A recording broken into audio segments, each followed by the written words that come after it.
Committee on Homeland Security, Subcommittee on Cybersecurity and Infrastructure Protection will come to order. Without objection, the chair may declare committee in recess at any point. The purpose of this hearing is to examine the state and local cybersecurity grant program, which is up for reauthorization this year. Since Congress signed the program into law 4 years ago, nearly $1 billion has been allocated to bolster the cybersecurity postures of state and local governments. Today, we will assess the program's strengths and weaknesses as we consider next steps. I now recognize myself for an opening statement. The threat of cyber attacks to U.S. networks and critical infrastructure is real and rising.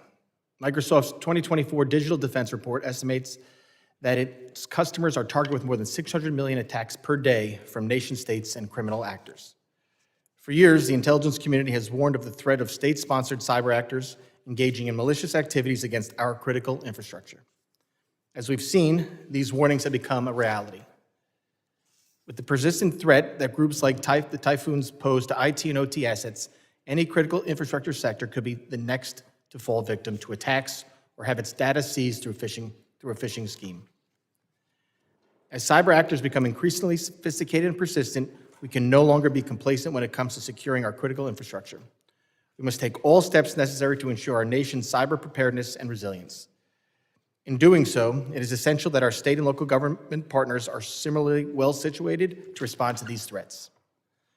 Despite often lacking resources and qualified talent for cybersecurity, state and local governments host the key pieces of critical infrastructure that keep our economy running. If left unprotected, this presents a huge vulnerability. To help state and local governments improve their cybersecurity postures, Congress passed the State and Local Cybersecurity Grant Program in 2021. Since this program began, $838 million has been allocated to address cybersecurity risks and threats to information systems owned and operated by or on behalf of state, local, and territorial governments. The State and Local Cybersecurity Grant Program is set to expire this September, at which point the program will not continue to receive federal funding unless reauthorized by Congress. As we have heard from many stakeholders, this program has undoubtedly improved and sometimes even established the cybersecurity posture for our states and localities. I am encouraged by the progress and applaud the efforts of our state and local governments to seize this opportunity to prioritize cybersecurity. With that said, we know the program does not come without its challenges. As we consider reauthorization, we want to understand any administrative burdens or barriers to ensure state, local, and territorial governments can focus on cyber resilience and preparedness. To that end, it is also Congress's responsibility to evaluate whether the state and local cybersecurity grant program is the most efficient and effective means of strengthening cybersecurity posture of state, local, and territorial governments. I'm here with an open mind and a vested interest in understanding how the program is working. Cybersecurity is a whole of the society challenge, meaning federal government must continue to support and strengthen cybersecurity at the state and local levels to protect our nation's networks and critical infrastructure. State and local governments must also continue to share information with each other. They play an important role in disseminating best practices, which could greatly benefit organizations with less mature cybersecurity programs.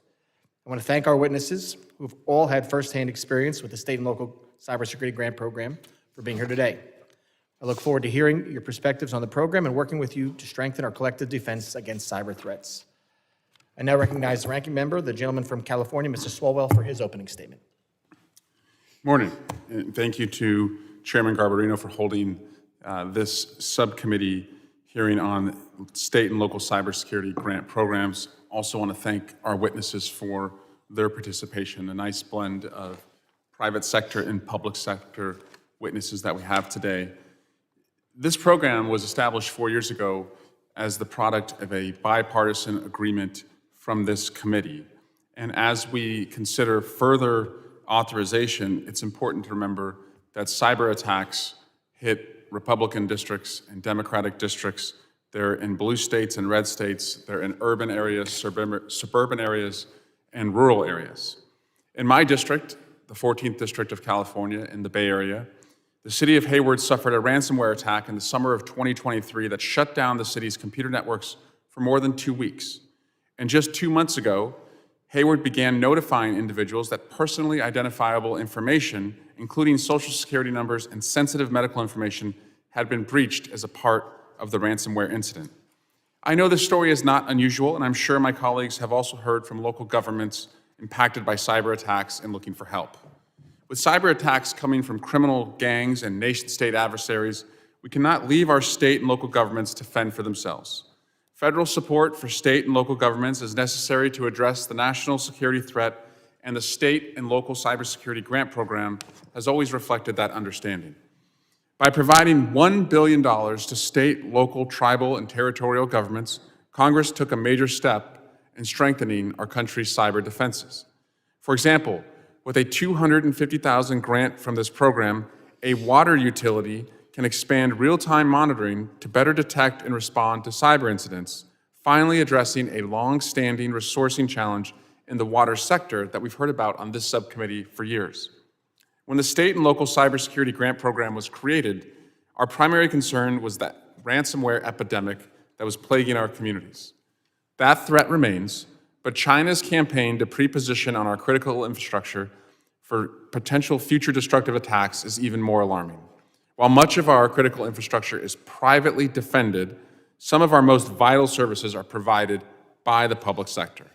Publicly owned and operated water and electric utilities, transportation systems, and emergency services could all be targets in destructive attacks by China or other adversaries. Reauthorizing the cybersecurity grant program is necessary to ensure we do not take our foot off the gas at this critical time, and passing a reauthorization bill before this program expires in September is one of my top priorities on the committee. What I've heard from stakeholders is an appreciation for the tremendous value of this program, and we'll hear that today from our witnesses. But they also have a desire for sustained, predictable, and consistent funding levels that will allow state and local governments to build on their progress and budget and plan their futures.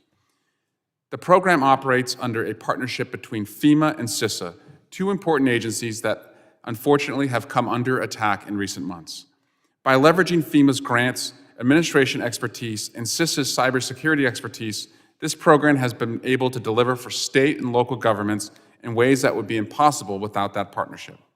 Trump administration plans to eliminate FEMA and further cut CISA's workforce would devastate Homeland Security's ability to support state and local governments across a range of threats, including cyber attacks. The Cybersecurity Grant Program demonstrates the value of collaboration between DHS's components, and I hope we can work in a bipartisan way to further educate Secretary Noem about the tremendous value these agencies provide the American public. I'm also concerned by reports that FEMA has been pausing distributions of funding to implement cyber grants, along with other programs. China is not pausing. They continue their efforts to target our critical infrastructure, and we cannot pause either. The Trump administration must release cyber grant funds to states, territories, and tribes and comply with court orders against any illegal pauses. Again, I want to thank the chairman for holding this hearing, the witnesses for their participation, and look forward to expertise from both public and private sector as we look to reauthorize this important program. Thank you, Chairman. I yield back. Gentleman yields back. Other members of the committee are reminded that opening statements may be submitted for the record. I'm pleased to have a distinguished panel of witnesses before us today. I ask that our witnesses please rise and raise their right hand. Do you solemnly swear that the testimony you will give before the Committee on Homeland Security of the United States House of Representatives will be the truth, the whole truth, and nothing but the truth, so help you God? Let the record reflect that the witnesses have answered in the affirmative. Thank you, and please be seated. I would now like to formally introduce our witnesses. Mr. Robert Huber currently serves as the Chief Security Officer at Tenable. He oversees the organization's global security and research teams to reduce security risks to the company, its customers, and industry. Prior to his private sector career, Mr. Huber served in the U.S. Air Force and Air National Guard for 22 years. Mr. Alan Fuller serves as the Chief Information Officer for the state of Utah. In his role, he oversees all IT functions for state executive branch agencies aiming to improve innovation and government services through technology. He also serves as the Secretary and Treasurer of the National Association of State Chief Information Officers. The Honorable Kevin Kramer is the first Vice President of the National League of Cities, where he leads efforts of city, town, and village leaders to improve the quality of life for their residents. Additionally, Mr. Kramer serves as a councilman for Louisville, Kentucky, where he is the chair for the Minority Caucus, vice chair of Budget Committee, and member of the Government Oversight Audit Appointments Committee. Mr. Mark Raymond is the Chief Information Officer for the state of Connecticut, where he oversees the Department of Administrative Services, Bureau of Information Technology Solutions, and holds operational responsibilities for the state's technology infrastructure. Prior to his public service career, Mr. Raymond spent 21 years in the technology consulting industry where he supported federal, state, and local clients. I thank the witnesses for being here today. I now recognize Mr. Huber for 5 minutes to summarize his opening statement. Chairman Garbarino, Ranking Member Swalwell, members of the subcommittee, thank you for the opportunity to testify today and for convening this important hearing. I'm Bob Huber, Chief Security Officer, Head of Research and of Public Sector at Tenable, the cybersecurity exposure management company. Tenable serves 44,000 customers worldwide, including the federal government, as well as state, local, tribal, and territorial governments and critical infrastructure operators. State and local governments play a crucial role in managing and protecting critical infrastructure, such as water treatment facilities, energy grids, transportation networks. They are on the front lines of defending these systems from cyber attacks that could disrupt vital services, erode public confidence, and compromise national security. Protecting essential systems is more urgent than ever. In 2023, the China-backed cyber espionage group, Volt Typhoon, known for targeting critical infrastructure, attacked a Massachusetts utility. While disruptions were avoided, the incident showed the growing sophistication of adversaries who could position themselves to perpetrate future attacks on critical infrastructure. In addition, ransomware attacks doubled between 2018 and 2024, causing over $1 billion in operational downtime for state and local governments. These threats highlight the need for robust cybersecurity measures and coordinated efforts among all levels of government and the private sector to detect, mitigate, and recover from these cyber threats. The State and Local Cybersecurity Grant Program, or SLCGP, is a vital tool in addressing these challenges, providing $1 billion over 4 years to help state and local governments address cybersecurity risks. To receive funds, states have to follow a structured process, including establishing a cybersecurity planning committee that includes state and local officials. Together, they must develop a state cybersecurity plan that incorporates baseline requirements and alignment with cybersecurity best practices and international standards. States created different SLCGP programs. Some provided competitive grants where local governments could apply for funding for cybersecurity projects. Others provide shared services to local governments, such as multi-factor authentication, vulnerability management, or endpoint detection services. States like Connecticut, Utah, and Virginia are successful use cases of the SLCGP program. Virginia's whole state approach focuses on collaboration, enterprise-level visibility, and efficient resource allocation. Virginia provided free cybersecurity plan capability assessments to local entities, who could then apply for funding to address identified gaps through a streamlined application process. 80% of eligible localities applied for the funding, highlighting the need for assistance. Balanced central oversight with decentralized execution enabled Virginia to increase its overall cybersecurity resilience. SLCGP objectives include continuous monitoring, asset inventory, and vulnerability prioritization, which are all essential components of the exposure management approach.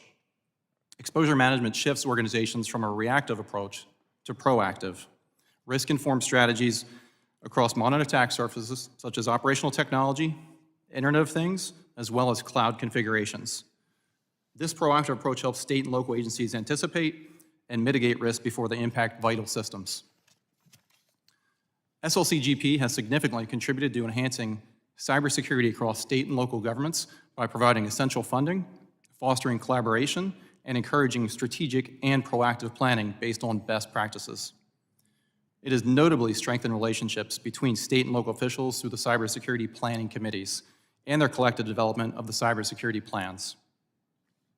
To continue and to build on SLCGP's success, Tenable recommends reauthorizing the program with the following improvements. Ensure sustainable funding by extending the program's duration and enable long-term planning. Maintaining alignment with recognized standards and frameworks, such as the NIST cybersecurity framework.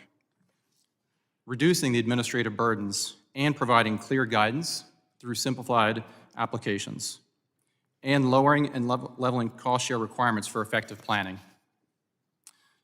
Continuing to encourage whole-of-state and proactive exposure management strategies, and engaging the private sector and stakeholders to address evolving threats and best practices. Continued success of the SLCGP program also depends on having qualified cybersecurity professionals at all levels to manage it. Tenable supports the enactment of the Cyber Pivot Act to address workforce shortages, to reskill workers, and create diverse pathways into government cybersecurity careers. Thank you again for your attention to cybersecurity, continued support of the SLCGP, and for the opportunity to testify. I look forward to working with you to secure our nation's cyber assets, and I'm happy to answer your questions. Thank you. Thank you, Mr. Huber. I now recognize Mr. Fuller for 5 minutes to summarize his opening statement. Thank you, Chairman Garbarino, Ranking Member Swalwell, and members of the subcommittee. It's a pleasure to be with you today. I'm Alan Fuller, Chief Information Officer for the state of Utah, a role to which I was appointed by Governor Cox in March of 2021. And as CIO for the state, I lead the Division of Technology Services, which is the consolidated IT organization for all of the executive branch agencies of the state. As part of my team, I oversee the Cyber Center, which is responsible for defending state IT systems against cyber crime. I'm also the Secretary-Treasurer for the National Association of State Chief Information Officers, or NASCIO. NASCIO is a national leader and advocate for technology policy at all levels of government and has championed substantial collaboration between states and the federal government to improve cybersecurity, preparedness, and protect our nation's critical infrastructure. So as both CIO for the state of Utah and as a NASCIO officer, I hope to highlight the many successes of the state and local cybersecurity program, or SLCGP, today. This program has provided significant support to states and to local governments as we have worked together to improve our cybersecurity posture and to address vulnerabilities. Over the past decade in Utah, state, county, city governments have witnessed significant escalations in cyber incidents. Initially, attacks were less frequent and less sophisticated, often targeting basic vulnerabilities. However, recent years have seen a surge in complex ransomware attacks, data breaches, and phishing campaigns specifically designed to exploit government systems. This evolution reflects a broader trend where malicious actors increasingly target public sector entities seeking to disrupt services, extort funds, and to compromise sensitive data. Local governments in particular face challenges in keeping pace with these threats due to budget constraints and limited cybersecurity expertise, making them more susceptible to these evolving cyber risks. In Utah, we applied for SLCGP funds in 2022 and received approximately $13 million of federal funds and $4 million in matching state funds for local cybersecurity efforts. Assessments and audits were conducted to identify the strength of cybersecurity defenses around the state, including cities, counties, and higher education entities. Results found that cybersecurity systems were significantly underdeveloped in many cases, leaving local government entities with serious risks. Note that many of these cities and counties have limited resources with very little or no IT support. The SLCGP is being utilized to address those concerns by providing much-needed tools to local entities. With funding secured through the SLCGP and corresponding state appropriations, a comprehensive cybersecurity initiative has been deployed across 140 governmental entities in the state. These include 23 counties, 94 municipalities, and 23 special districts. Through this effort, endpoint security has been provisioned for over 26,000 devices, and cybersecurity awareness training is being delivered to 31,000 local government employees. The program includes scheduled engagements with local leaders to guide the progression of statewide cybersecurity initiatives. The results have been extremely positive. We have blocked 7 major cyber attack incidents in the last 6 months alone. I will speak to 2 of these. Shortly before Christmas, the CIO of a local airport urgently contacted me about a cyber attack in progress. Cyber criminals attempted to deploy ransomware on the airport's IT systems, which would have been disastrous, especially during the busy holiday travel season. Our Cyber Center team immediately worked with the airport's IT team to address the issue. Fortunately, SLCGP funds have provided security tools that were able to detect and interrupt the attack as it was happening. The common tooling and established relationships with local staff enabled a rapid response that limited the impact of the attack. As a result, the airport service was not interrupted and no ransom was paid. Second, recently a 911 emergency dispatch center in Utah was the victim of a ransomware attack on systems that provide 911 services. Again, SLCGP funds have provided security tools that detected and interrupted the attack as it was happening. Common tooling and established relationships enabled a rapid response that limited the attack's impact. Critical 911 dispatch services were able to continue in one of our biggest counties. Utah's positive experience with this grant program is not an outlier. SLCGP has allowed many states to embrace a whole-of-state approach to cybersecurity.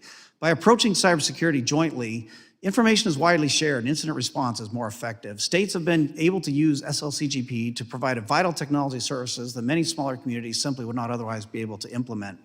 The state and local cybersecurity grant program helps stakeholders develop a solid foundation on which to continue to strengthen their defenses and to modernize both their technology and their processes. I encourage the subcommittee to extend funding for the program. I look forward to discussing it today and to answering your questions. Thank you very much. Thank you, Mr. Fuller. I now recognize Mr. Kramer for 5 minutes to summarize his opening statement. Good morning, Chairman Garbarino, Ranking Member Swalwell, and members of the subcommittee. Thank you for the opportunity to testify today. I am Councilman Kevin Kramer from Louisville Metro Government in Kentucky, and I serve as the first Vice President of the National League of Cities. I'm honored to speak on behalf of both my city and the 19,000 cities, towns, and villages represented by the National League of Cities. NLC is committed to strengthening the federal-local partnership that supports our communities. Prior to my current role, I chaired NLC's Information Technology and Communications Committee. I also work as a teacher at a small all-girls high school. I appreciate this subcommittee's focus on reauthorizing the state and local cybersecurity grant program, and I'm here to share both our local experience in Louisville and broader perspectives from cities across the country.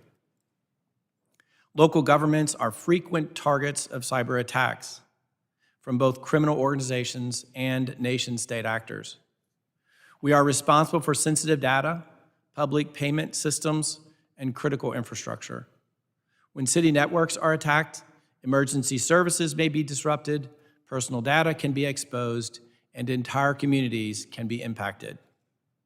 Recovering from these incidents often costs hundreds of thousands of dollars and hundreds of work hours. As the committee has noted in previous hearings, local governments face serious capacity constraints. This is especially true of small and rural communities.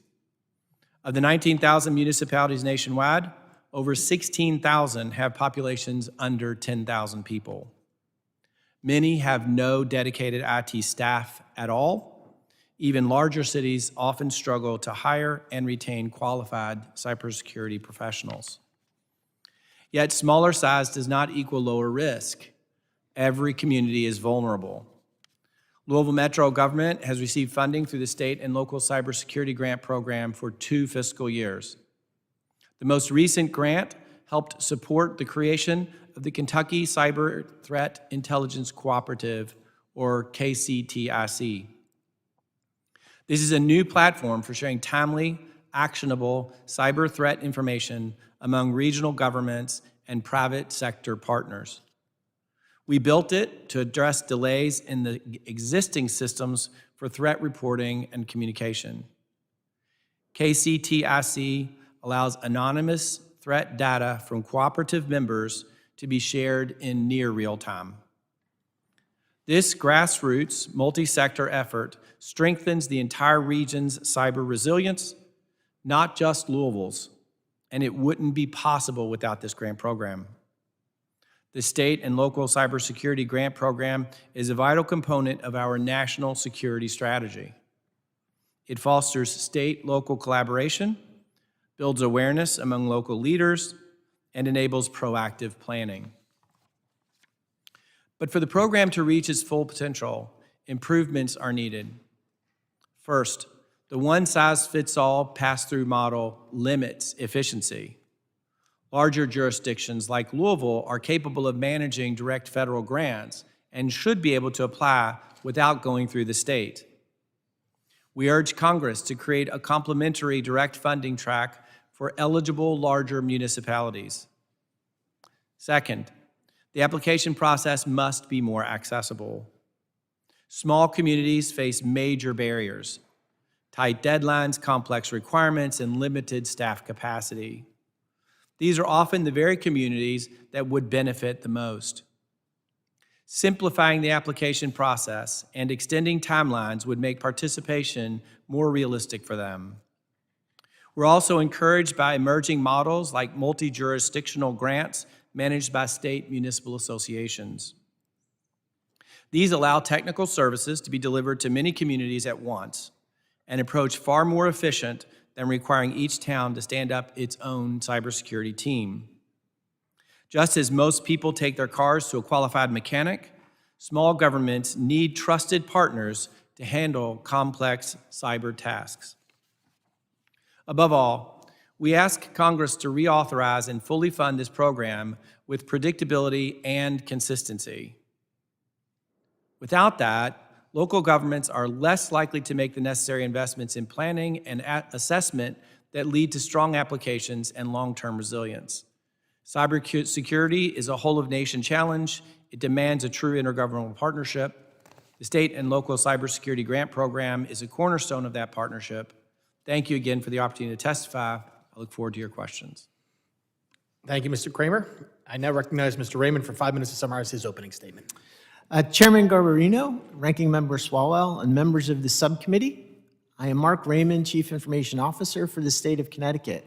I'm responsible for all the technology of 39 executive branch agencies, including network and internet services for our K-12 schools, our libraries, our universities, and over 2/3 of the state's municipal governments. I'm an active member of NASCIO and the longest-serving state CIO in the country.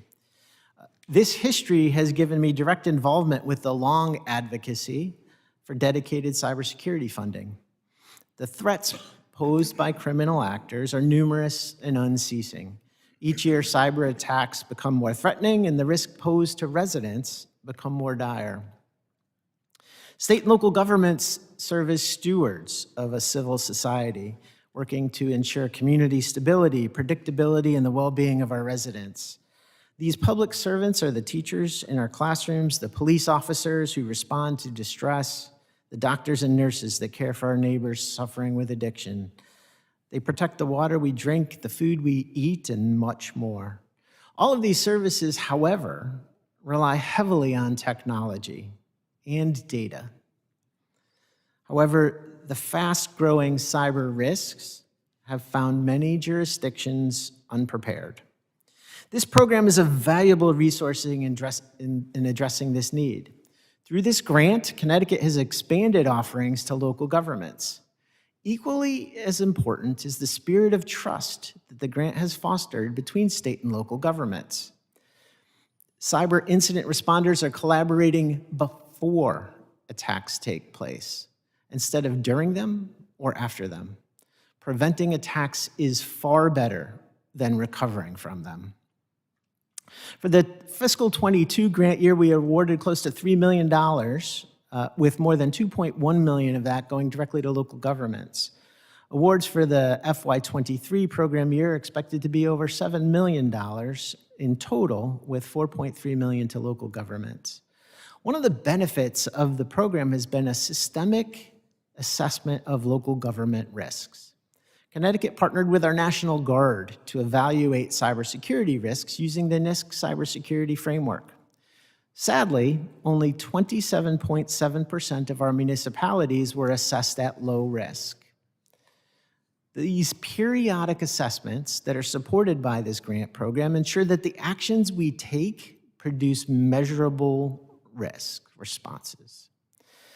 Those with high risks demonstrated a lack of vulnerability scanning, multi-factor authentication, employee cybersecurity training, malware prevention tools, and incident response plans. This grant directly addresses those findings. 51 awards were made in Connecticut, of which 19 addressed incident planning and governance, 31 improved multi-factor authentication and ransomware protections. The last award also supported the Cyber Nutmeg, which is a 2-day exercise where all municipalities and critical infrastructure operators are invited to participate. This unique state-level exercise raises awareness to the need to fill this gap. It exercises the incident plans that some are newly created and improves relationships that are needed when incidents occur. Unfortunately, these grant program funds for FY22 covered less than half of the requested need. We plan to address this growing gap with the remaining grant year funding. Though much has already been accomplished under SLCGP, more can be done, and here are a few of our suggestions.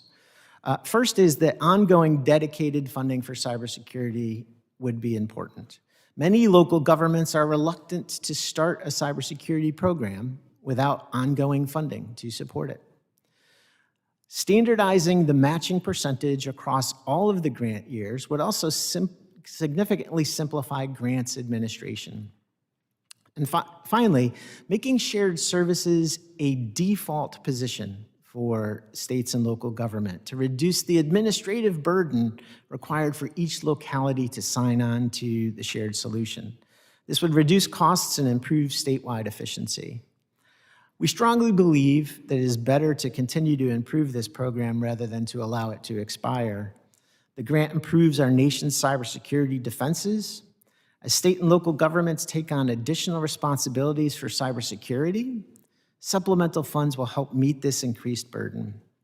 Thank you for your time today, and I look forward to answering what questions you may have. Thank you very much, Mr. Raymond. Your point about preventing is better than recovering. You know, I had our county got hit, and they were down for almost a year. It's very important that you're all here today, and getting this reauthorized and fixed, I think, is a very important goal that we all have, and I'm really happy that we have members here to ask questions. We're going to start with each member, go from Republican to Democrat, 5 minutes of questioning each. An additional round of questioning may be called after all members have been recognized. I now recognize the gentleman from Texas, Mr. Luttrell, for 5 minutes. Thank you, Mr. Chairman. Mr. Raymond, when it comes to local governments and their awareness of the grant programs and where they live and breathe or where they exist, how does that work? Does the government itself reach down into these local governments? And which ones are we touching? Are we touching all of them? Thank you for the question, Representative. They're all invited to the discussion. We have formed regional subcommittees that include representatives from state, local, school districts. When you say regional subcommittees, can you elaborate on that, please? Yeah, Connecticut is divided into 5 administrative regions. So we do not have county government in Connecticut. So it's just the state and then 169 municipalities. So we have organized our emergency response into 5 districts. And so each one of those emergency management and cybersecurity groups have their own planning committee that is all of the chief executives and emergency management and cybersecurity professionals in that group are invited to the table in those discussions. So it makes it easier for the state to understand what exactly is happening in cybersecurity when it comes to the grant profile. Yes, sir. Mr. Kramer, you got something to add to that? Louisville is the largest city in the state of Kentucky. We do have counties in the Commonwealth, and the grant that we are currently using came directly to Metro government in Louisville, and Is every county aware of the grant system itself and how they can grab a hold of that? Those that are members of NACO, the National Association of Counties, are well aware because NACO is pushing this out as an issue that they should be very much interested in working with. In Louisville, it's not just Louisville that's taking advantage of the grant, though. We're the largest city in the state. We're also very near, being on the river, very near Indiana. We are working across the entire region. We've reached out to the universities, both the University of Kentucky and the University of Louisville. We're working with the National Guard. And so it's a program that goes beyond just what we're doing in Louisville. It captures a good part of our state. Mr. Fuller? Excuse me. Yes. So in the state of Utah, what we're doing is tools. The city of Utah? State of Utah. Okay. Sorry. Tools, training, and relationship building. And so we're over 75% coverage with all the cities and counties, and we hope to get that closer to 100% as we go. The entire state is aware of this. Oh, yeah. That's remarkable. Mr. Hubbard? I have no comment. That's outside my area's expertise. I rely on these gentlemen. I'm a vendor. Welcome to the committee, sir. When it comes to the relationship between state and local government, would you say that the return on the investment from these grant programs are beneficial? And I'll start with you, Mr. Raymond, because you said that you did not utilize all the assets that were funded. I missed the year. We had double the requests than we were able to fund. So we did not have any excess funds. We had double the requests in the first year of the grant program, and we expect that to continue. So I think that does demonstrate both the awareness that we have across the state, especially for our municipalities, and upwards, we took very little funding at the state level. There is a division between what you can take at the state level and what is, and almost all of the funds went to local governments. But absolutely necessary, because this committee is trying to maintain its footing when it comes to grant programs for cybersecurity, cyber risk, cyber threat. We need to hear from those on the other side to say, yes, this is an absolute need, because in my personal opinion, this is the next phase of evolution when it comes to warfare. So, and protecting our citizens is absolute. And as the metaverse is pulling or cutting or freezing grant programs currently, I would hate to see this happen in such an important space. Yeah. Mr. Kramer, did I go to you? If not, Mr. Fuller. Thank you. I would argue that yes, it is essential. We, in Louisville, we hired 2 people to do the work. We were hoping for 4. The work that needs to be done is broader than the work we're able to accomplish under the current program. So absolutely want to see this go forward. The plan is to reach out again to the major universities in town, and then ultimately to filter down even to the public school systems. It's amazing how much data is held in the school systems and how much that data is compromised. And as everyone knows, the bad actors are looking for the easy access. And so we're doing our best to reach down to the level where we can improve security at that lowest level. Mr. Chairman, I yield back. Thank you. Gentleman yields back. I now recognize the ranking member, Mr. Swalwell from California, for 5 minutes of questioning. Great, thank you. Councilmember Kramer of Louisville, you have one of the most important jobs here. You are protecting the nation's bourbon supply, so thank you. I know our chairman and many of my colleagues, thank you. But you did, in all seriousness, mention a weakness of the program as it exists right now, which is it doesn't have much agility, or maybe you said like bandwidth to understand like the differences between sizes of cities. Like, how would you structure a future reauthorization to better reflect that and better target where the need is? Thank you for that question. I really appreciate that. I think the first bit of the answer is we need to recognize that the larger cities like Louisville, for example, we do have the resources. We have a person on staff who his primary responsibility is cybersecurity. But we're a half an hour drive from Elizabethtown. There was a movie made about that place. It's a fairly small town out in the middle of bourbon country. And they don't have the resources to do this. But we do have a very active state league of cities, an organization of municipalities.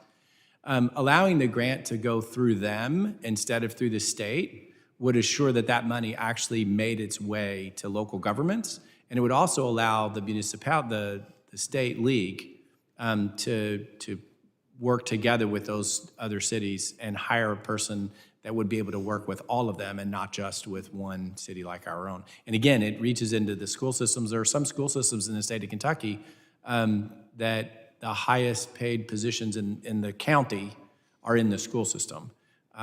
And I just want to drill home, that's an area that I think folks overlook. There's a lot of data that's handled there, and we need to do the best we can to reach out to that community as well. Absolutely.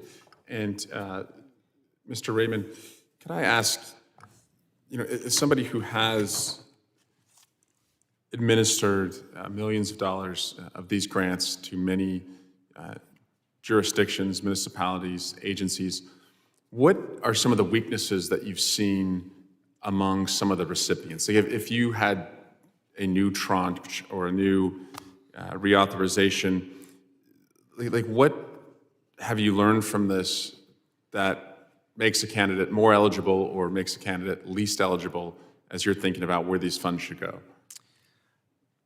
Well, admittedly, the program did have a slow start, right? And I think any kind of new grant program, the clarity around getting people to understand what it is to be eligible and what people really needed within their environment was probably the most difficult challenge for us. And again, the assessment, the cybersecurity assessments that were part of the first year were absolutely critical for building for all of our municipalities an understanding of what their risks were and how we would address it. I think it goes to the earlier question of did they know? When we have these assessments, they now know. And so I would say that continuing that to demonstrate the improvements would be absolutely critical. For additional funding, I do think that I understand the desire in the construct of the program to have, to wean states off the program with the declining match or the increasing state match. However, that's complicated with the change in the funding as well. I think having a stable match over the life of the program makes it far easier to administer as people are working across the different grant years. Should the desire be to still shift some of that burden back to the states through funding, you can do that through the overall funding of the program and not the mix of the two. And I think that we had a lot of people applying for the first year at a 90% reimbursement rate, and then we're looking at will we get that same kind of participation as the rates fall and local governments' budgets remain tight. Thanks. Yield back. Gentleman yields back. I now recognize the gentleman from Tennessee, Mr. Ogles, for 5 minutes of questions. Thank you, Mr. Chairman. To the witnesses, I believe strongly in federalism, fiscal responsibility, and the importance of empowering local communities and not expanding the bureaucracies of, quite frankly, the federal government. As we assess the state and local cybersecurity grant program, we need to ensure that our limited federal resources are being used effectively and are actually reaching the communities most at risk. And I say that in the context of being a former county executive in Tennessee, serves as the CEO of the county. And so I can attest to the fact that some of these pass-through grants administered by the states were incredibly important to my county, which was a rural county. Emergency services, fire, and cyber were all my departments. And so again, and I get your perspective on the stable match because again, as a rural county where we have limited funding mechanisms and quite frankly, an ever-growing school system, there's a friction there of how do you fund these mechanisms, which as my colleague stated, the future of warfare is on the cyber battlefield. But that being said, Mr. Huber, you've worked to secure systems against the threat from Volt Typhoon, a CCP-backed group of hackers who both have sophisticated abilities and specialize in targeting the most vulnerable points in its target systems.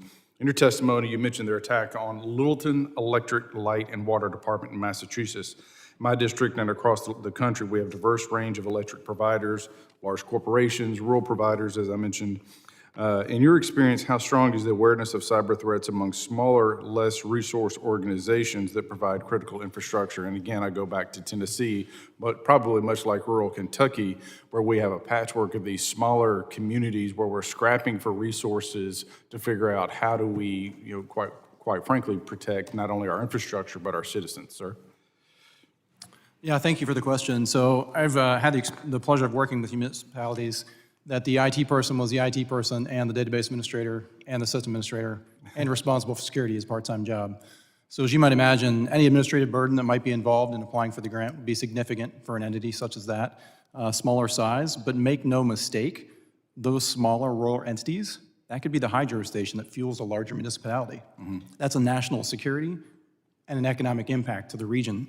So as we heard from gentlemen here, education and awareness is key to educating those folks who have probably dual roles or multi-hat roles for protecting that piece of critical infrastructure from nation-state attackers. As someone who's been in the trenches and a National Guard member in Title 32 and state active duty supporting state critical infrastructure components, there's a significant shortage of resources and knowledge about nation-state level attackers. So I think it's important to recognize that this funding is key in raising the bar of foundational cyber controls for all of those entities. And I want to focus primarily with the other three witnesses on rural communities. And one of my concerns, again, my background coming from a rural community, is that competition that you see between, say, a Nashville and my community. But yet, from an assessment standpoint, I would argue some of your rural communities are your most vulnerable points of entry. So how do we make sure that we're prioritizing, basically, not, and take size out of it for a moment, but a needs assessment, understanding that, again, whether it's distribution of broadband, whether it's protecting points of entry, et cetera. Mr. Fuller? Thank you very much. Let me just say, I really appreciate your comment that these attacks are very much like war. And this committee knows very well that we live in a very, very dangerous world, that we're constantly under attack, including our smallest and most rural communities. So with the program that we rolled out tools to all of our communities, including the rural communities. And for the most rural who don't even have sufficient IT resources, we're able to make resources available to help them install those tools. And then we're also able to provide training for those people. So we're absolutely committed to getting this program to our small cities and counties and special districts. Mr. Kramer? Thank you. Again, it's a great question. I think one of the things that we need to recognize, it's a matter of how quickly we share that information as well.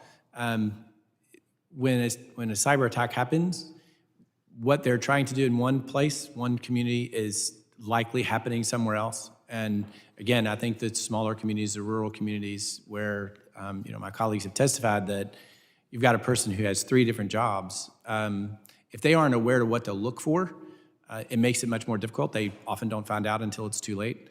So one of the things we're hoping we can get the federal government to do is recognize that they collect up a lot of this data about cyber attacks, but they collect it up and hold it. It would be very useful to us at the local level if, as soon as they knew about a cyber attack, they shared that information with entities as quickly as they could, so that folks at the local level could start looking at their own systems and see if someone's trying to get in the same way. Yes, sir, and I'm out of time, but Mr. Raymond, a final thought? I would just say that we view cybersecurity as a team sport. We view those that are better resourced in a good position to help those that aren't. So we do have municipalities who help each other, larger ones helping smaller ones, and smaller ones who are relying upon the state to help deliver services. We do run all of the network services, so it provides a unique ability for us to provide specialized security services to everyone in our jurisdiction, which is one way to make the limited dollars we have go a lot further. Sir, thank you to the witness. Mr. Chairman, apologies for going over. No, of course, not a problem. Gentleman yields back. I now recognize the gentleman from Rhode Island, Mr. Magaziner, for 5 minutes of questions. Thank you, Chairman. The state and local cybersecurity grant program is an essential resource to help states and municipalities protect themselves against cyber attacks. This grant program helps secure critical infrastructure like schools, hospitals, electric grids, water systems. And in my home state of Rhode Island, it has been instrumental in providing cybersecurity training, for example, for staff at state agencies and municipalities so they can better protect taxpayer data, securing schools and academic institutions from ransomware attacks, and protecting critical infrastructure from being infiltrated by hackers. I am concerned by reports of potential delays and cuts to these grants by the Trump and Musk administration, and I'm glad to see that, at least on this subcommittee, there appears to be bipartisan support for continuing the program in a robust form. But you would forgive us for being concerned, because in addition to the reports of delays, we have heard that the Trump and Musk administration has been firing staff at CISA and at FEMA, the 2 agencies responsible for administering this program. And we have also heard from Secretary Noem herself that she plans to, quote, eliminate FEMA and significantly shrink CISA. She said that in her Senate confirmation hearing. This would be a tremendous mistake. The threat that we face from foreign malign actors, from criminal organizations, to critical infrastructure, to cybersecurity, to our cybersecurity are immense. The Chinese are working overtime, putting tens of thousands of people toward trying to infiltrate every system, even in the smallest towns in this country. Same with the Russians, same with the Iranians, the North Koreans, and of course, criminal cyber gangs as well. We've had significant breaches in Rhode Island as a result. This is not the time to take our foot off the gas, as the Secretary said was her intention during her Senate confirmation hearing. And unfortunately, this is part of a pattern, because when she was governor of North Dakota, Secretary Noem was one of only 2 governors in the entire country to refuse to accept state cybersecurity grants in 2022. Her administration called them, quote, wasteful spending. In 2023, yet again, she was now the only governor in the entire country to refuse these grants for her home state. And of course, we have seen that the administration is not off to a great start with its own cybersecurity practices, with service members' lives being put at risk from confidential information being discussed in an unsecured group chat, and of course, Elon Musk's army of unvetted interns going through everybody's personal data with very little transparency. But given that backdrop, it is more important than ever that Congress send the message that cybersecurity still matters to us, that we do not consider it to be wasteful spending, and particularly we want to continue to support states, municipalities, utilities in our home states with this program. So I have limited time, but Mr. Fuller, can you elaborate on any reports of delays, cuts, or pauses to this program? What have you seen so far, and what would the negative consequences be? Thank you, and I appreciate your point that there's a lot of bipartisan support for this program to continue. Certainly the risk doesn't take politics into account. One of the concerns we have about the program is some of our states chose not to participate because they were afraid that the funding would not continue on, and they were afraid to launch a program that might then get cut, and that created some hesitation for some states. For us, we're all in with the program, and it has been extremely beneficial. I mentioned in my testimony, we've blocked 7 major attacks in the last 6 months alone. And so we would hope that we could extend the funding could be extended by Congress without delays. Those delays could cause serious problems in adoption of the program. Thank you. And Mr. Raymond, if FEMA is eliminated and CISA is significantly cut, as Secretary Noem has promised, what impact would that have on the ability of your state and others to maintain strong cybersecurity and take advantage of programs like this one? I do believe that FEMA and our emergency management in Connecticut, along with CISA on the security side, have been great partners with us on this cyber battle. State and local governments are not prepared to fight this kind of cyber engagement with foreign nations. I would say in combination with the reductions to MSISAC and CISA support, additional responsibilities are falling on the states to fight these battles. Should further CISA reductions or FEMA reductions, for that matter, be put in place, I would say it would diminish our ability to help the municipalities that are part of our jurisdiction and defend on behalf of the state. All right, thank you. I'm over time, so I'll yield back. Gentleman yields back. I now recognize myself for 5 minutes of questions. Gentlemen, we've heard from you all today. There's definitely a need for the program. I want to focus on one, has it been successful so far? And 2, what changes would we make? And you've all suggested a couple. And Mr. Raymond, you started by saying when you first did with this in your state, there were 27% of the municipalities were low risk, so 73% were not low risk. Now that this program's in place, have you done another review? What number is low risk now? We are currently doing the reassessment now. We do not have an updated set of numbers on that. We do know that the implementation of the 51 grants that we have would directly raise the ratings and lower the risk for folks who are out there. Wonderful. Mr. Huber, you're a vendor, so you're dealing with all these municipalities. You know what they're using, what they needed. Can you please just describe what these grants have been able to help some of the municipalities you've dealt with, like what systems have been put in place, what they had and now what they have. I mean, I think people really, we need to hear, the actual benefit of what you've done with this grant money. Sure, thank you for the question. Yeah, so, one of the first foundational components of any cybersecurity program is having awareness of what you have. You have to know what you have to be able to defend it. Sounds easy, significant challenge for most organizations, even mature organizations. That's a challenge to understand the breadth of the footprint, certainly at a state level, let alone rural areas as well. So what we've seen folks do is deploy solutions that allow them to understand what they have in their purview, what's exposed. And to the gentleman's point regarding risk assessments, you have to know what you have to conduct that risk assessment. So that's step one. We've seen them deploying that successfully. And then you want to take that just a step further. Now I know what I have. What am I vulnerable to? What misconfigurations, weaknesses, and vulnerabilities do I have there? And how do I prioritize those from a response perspective? Because I have limited resources to go and mitigate or reduce those risks. So now I'm looking at, what are my resources available to go and reduce the risk across the entire enterprise without regard to the size of the municipality involved, right? Because it could be that when they do these risk assessments, some smaller rural regions might have the highest risk compared to larger metros. And what we've seen is successfully organizations assess what they have, being able to analyze them, look for exposures across the attack footprint, and then focus on a prioritized process of addressing these vulnerabilities.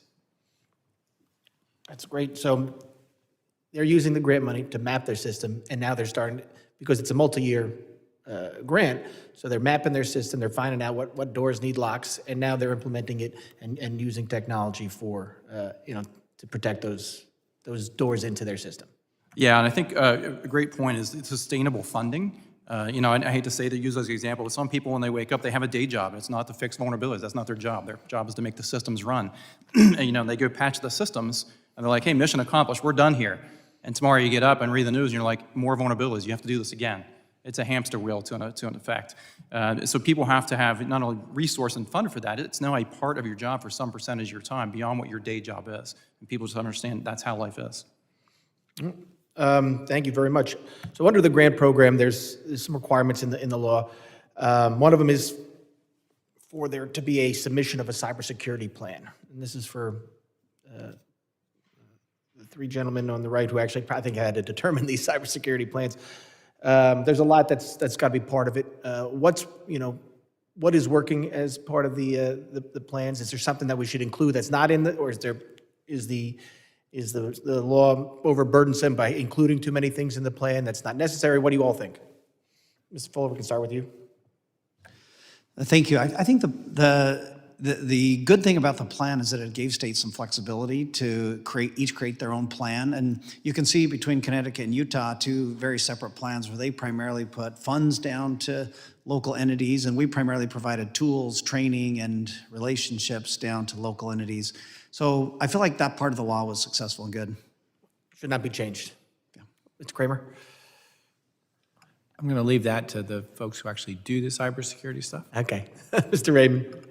I'd say the formation of the cyber plan was really hopeful to focus in a structured way on what the risks were and what we could do together to lower those risks. There was a tremendous amount of collaboration in the development of the plan, which I think furthered the mission of, hey, we're all in this together, and hope to get the message out to all of the municipalities that this was important for their success. So I think the combination of collaboration and structure in those plans and the direction that set was very hopeful for statewide efforts. Sounds like that part of the statute is something that we should not change. It should be kept. No, wonderful. All right, we're going to start a second round of questions. I now recognize the gentleman from Texas, Ms. Luttrell, for his second round of 5 minutes. Mr. Huber, I think you hit the nail on the head explaining exactly how the process should work. Is that even a possibility or a probability? Because remember, you're talking to the United States of America right now. And I want you to think about that. I don't know where you're from. Kentucky, probably. I'm from Texas, obviously, a little bitty town. And the reach, and we hate the federal government. I could throw that out there. Honestly, we don't want them in and around us at all. However, with the threat or the risk to threat when it comes to cybersecurity, the cyberspace, how do we make this work? The plan that Mr. Raymond laid out piggybacks exactly what you said, but we have to touch every single person in the United States of America. And I can assure you, the four of you sitting in front of us, you're not the first four that's ever sat in front of us and laid this out. But it keeps how do we, I mean, this is almost the simplest question I ask is, how do we fix this problem? Or is it a possibility? Because we can just keep talking about it all day long. We could keep funding these grants and throwing it out there, and we're just going to get attack after attack. You said the problem is when the attack happens, we're retrospective. It's a done deal. And then we have to raise awareness of those that didn't get hit. Who's doing that? So, well, I've had CISA come out to my district. I've had the FBI come out to my district, talk to the nursing homes, the schools. And guess what? The things that they laid out, a month later, something else showed up. Literally, how do we fix this? Yeah, thank you for the question. A great question. We have to raise the bar across the board. There's foundational cyber components. What does the bar even look like? I think the NIST cybersecurity framework. You and I are going to have a pretty healthy debate here in 3 minutes and 16 seconds, because every time, you see where I'm going with this. I do, absolutely. Yeah, so the NIST cybersecurity framework provides excellent foundational controls. But to your point, AI was not on my list of risks 3 years ago, and now it is. And guess what we're doing? We're developing those foundational components for artificial intelligence and how we defend and how we detect for that type of capability. So we're always going to be in that race of emerging technology, unfortunately for us. But those foundational components still hold true for the vast majority of threats that exist today. And I think what we heard is very key of getting the message out, which is that communication and collaboration, whether that's through JCDC under CISA, or whether that's through some of these fusion centers we heard of at the state level, where they're disseminating information. It is a collective sport at the end of the day, and we all need that information to be able to respond as quickly as possible. The sheer processing speed, now we're like past exascale computing. Magnolia, Texas, can't defend against that. We have nefarious actors that have the computational capabilities to destroy a country. How do I protect District 8 in Texas? I think, and this is not normally how you start a security program, but you should start with incident response. You need to have surge capabilities and resources to respond to an incident. And to your point, unfortunately, it will happen. We have data that shows it will happen to even the most mature organizations. So having those capabilities, a lot of times those surge capabilities, and I've been in this role, come from the National Guard, they come from CISA and other organizations to provide us intelligence we don't have to collectively respond as an industry, and that also raises the bar. I mean, but how much is that? I can't even repave the roads in my forest right now. So now here we're talking about dollar bills. And I can only imagine that protective layer is going to help me fix this problem. I mean, Yeah, there's certainly data points available of known exploited vulnerabilities. That's something we use as an industry to prioritize. Like, we know these are actively being exploited against these organizations. You want to make sure that when you're applying resources against the problem, it's a prioritized approach, whether it's through the program assessments that these organizations complete to identify the highest risk, or whether it's vulnerabilities that you see day in and day out to prioritize those sources. I know within Tenable, we have data that says, unfortunately, if a new vulnerability comes out that affects major operating systems, as an example, it takes most organizations a few weeks to address those vulnerabilities. And by the way, they only fix about half of them during the course of that 2 weeks. So there's a known exposure that we all accept. And like I said, I'll foot stomp this, having that good response plan of how you coordinate reaction to those events becomes critical. thank you. I'll yield back, sir. Gentleman yields back, and I get the gentleman's point about there might not be a way to stop these. How do we stop them? I don't know if we can stop them, but being able to respond and get things back online, I think is at least part of the goal here. I now recognize the gentleman from California, the ranking member, Mrs. Swalwell, for his second 5 minutes. Thank you. I'd welcome the opportunity with the four of you here to give us a real-time update on the threat environment and what you're seeing as to the type of the attack, the ask of the attack, if it's ransomware, your ability to work with the federal government, for example, the Bureau, when an attack occurs, and the origin of the attack.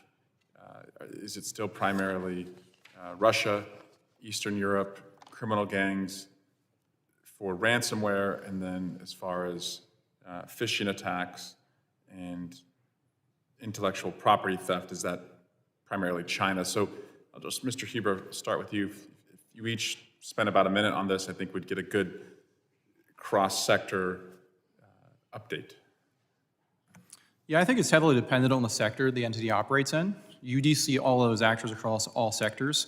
And unfortunately, it's become easier. There's things such as ransomware as a service, as an example. You can buy access to systems and companies at your will without having to conduct any actual attacks themselves.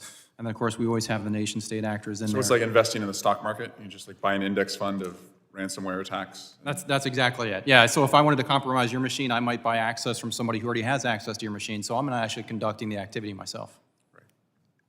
Sorry, continue. Yeah, so I think, we're seeing a mixed bag, and the problem becomes, to Congressman Luttrell's point, is, trying to defend against all of those different types of actors, whether it's, financially motivated, ideology motivated, nation state motivated. They all have different intents for what their targets are. So you have to understand, to a great extent, what your attackers look like, and that's, again, where some of that information through law enforcement or CISA or JCDC is very useful.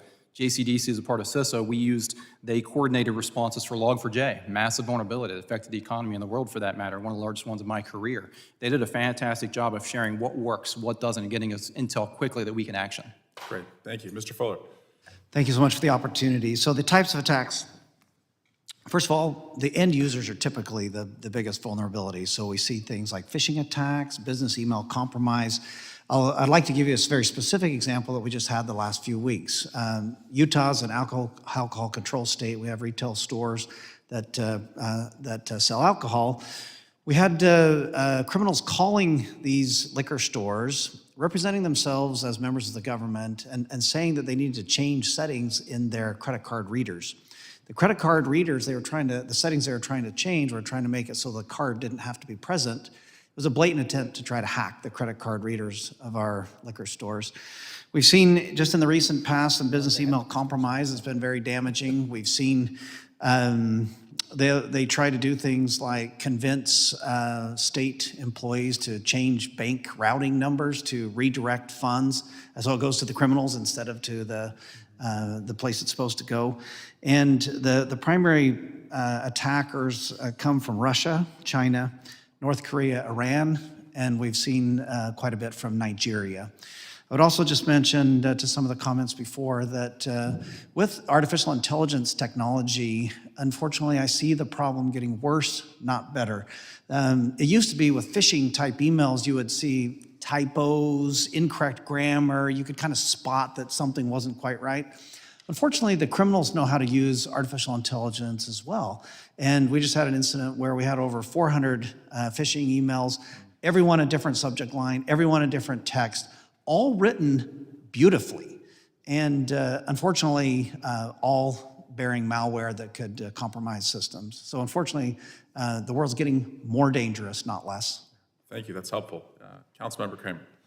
So in talking to James Meese, our cybersecurity guy back home, he mentioned some of the same things that have been testified to here. There are certain localities that we know when something's coming in, it's probably suspect just because of where it's coming from.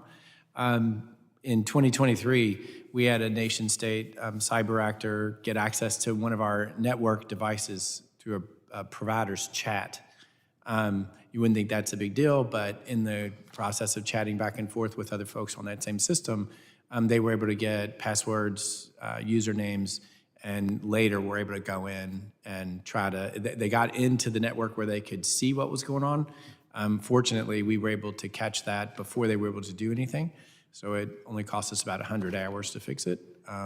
We were grateful. Typically, these things, the problem is, as you guys well understand, if you don't spend the money up front to know what's coming, you're going to spend the money on the back end. And we talked earlier about local governments and rural communities.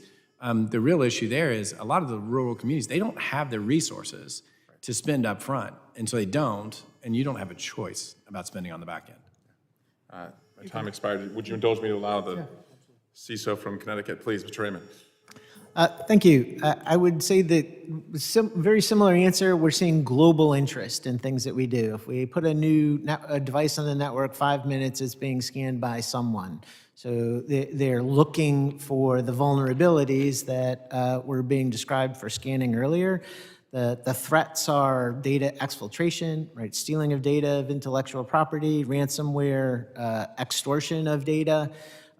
Business email compromise, I'd say phishing, targeting of leaders for passwords and those kinds of things are very common things that we see. Thank you. That was helpful across the board. Chairman, I yield back. Gentleman yields back.